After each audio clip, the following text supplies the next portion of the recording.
Assalamualaikum. Bagaimana kabar kalian hari ini? Semoga selalu sehat ya. Kali ini kita akan belajar tentang ciri-ciri makhluk hidup.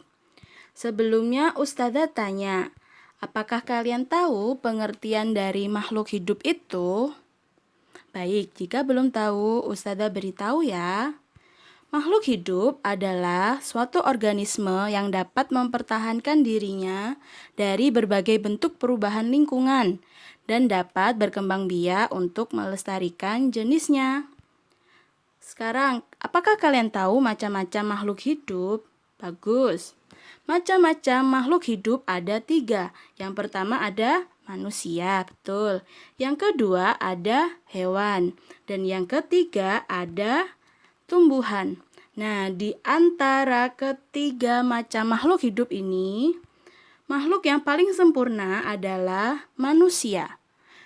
Seperti yang dikutip oleh potongan surat At-Tin ayat 4 yang berbunyi, sesungguhnya kami telah menciptakan manusia dalam bentuk yang sebaik-baiknya dan berkelengkapan sesuai dengan keadaannya. Selanjutnya, sekarang, apakah kalian tahu kenapa batu, air, angin, dan tanah itu tidak dikategorikan sebagai makhluk hidup? Ada yang tahu? Nah, Ustazah kasih tahu ya. Kenapa? Karena ternyata batu, air, angin, dan tanah merupakan benda mati. Karena mereka tidak memiliki ciri-ciri dari makhluk hidup. Selanjutnya, apa sajakah ciri-ciri dari makhluk hidup itu? Baik, yang pertama ada bergerak. Yang kedua ada bernafas. Dan yang ketiga ada mengalami pertumbuhan. Dan yang keempat ada berkembang biak. Dan yang kelima ada makan dan minum. Dan yang keenam adalah peka terhadap rangsang atau nama lainnya adalah iritabilitas. Oke, sekarang kita bahas satu persatu ya. Yang pertama adalah bergerak.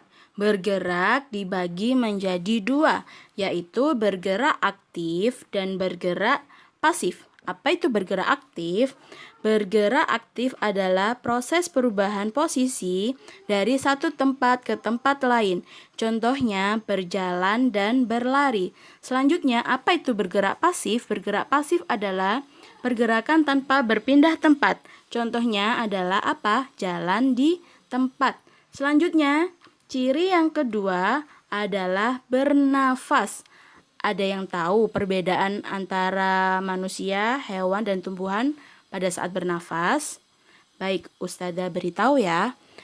Manusia dan hewan itu kalau menghirup udara itu mengandung oksigen. Tapi kalau dia mengeluarkan udara yang mengandung karbon dioksida. Beda dengan tumbuhan. Tumbuhan pada siang hari dia menghirup udara yang mengandung karbon dioksida dan mengeluarkan udara yang mengandung oksigen. Tetapi pada malam hari tumbuhan itu menghirup udara yang mengandung oksigen dan mengeluarkan udara yang mengandung karbon dioksida.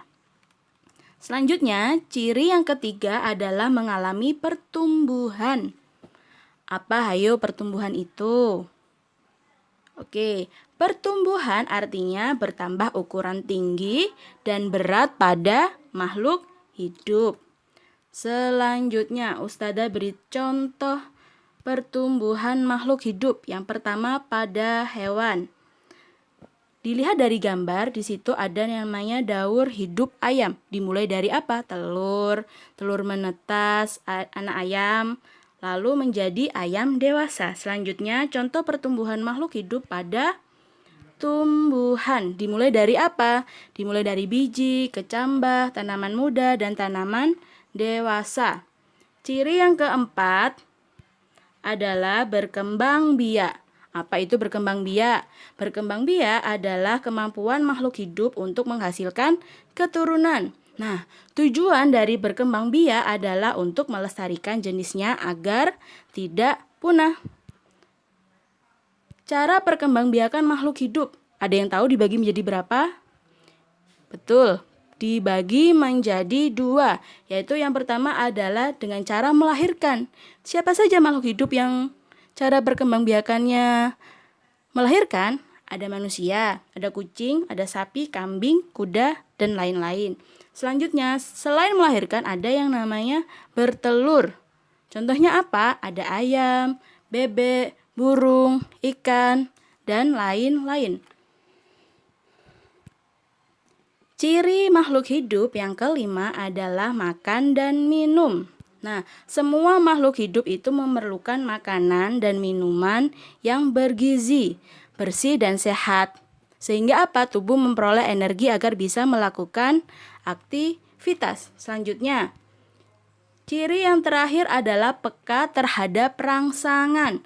Contohnya apa? Nah, pada manusia kan mempunyai pupil mata. Nah, dia bisa mengecil secara spontan pada saat menerima rangsangan berupa sinar matahari atau sinar cahaya apa saja yang terlalu terang dan menyilaukan.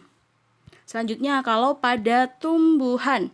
Nah, kalian tahu tumbuhan daun putri malu? Nah, di situ dia menerima rangsangan berupa sentuhan akan apa? Seperti gambar. Akan menutup daunnya.